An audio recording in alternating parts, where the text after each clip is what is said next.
Sa ibang balita, infrastructure spending ng DPWH tumaas sa unang yugto ng taon.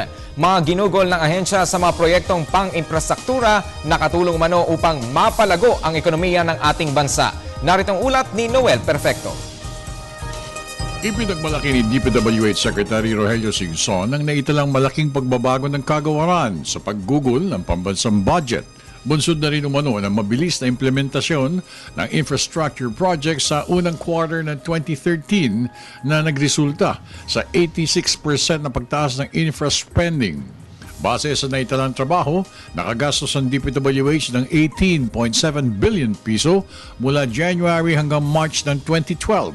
Samantalang naitala naman ang paggugol sa 34 billion piso para sa parehong buwan ngayong taong 2013.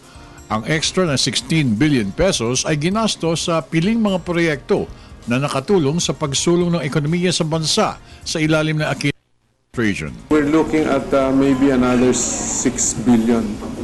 So far, we've monitored over 4 billion already, first quarter. Dahil sa reformang pinatupad ng DPWH, nagkaroon ng 16.3 billion pesos fund savings ang gobyerno. Bunsod na rin ang mahigpit na pagpapatupad ng open, transparent at competitive public bidding mula Hulyo 2010 hanggang kasalukuyan. Idinagdag pa ni Singson na nakafocus sa ngayon ng DPWH sa mga tamang projects na maglalapit sa tao, sa mga goods at services, pamilihan at production areas at mga daan patungo sa mga tourism destinations. Kitang-kita, even in the report of the independent study, talagang malaki ang savings compared to past. Unit cost, mas mababa.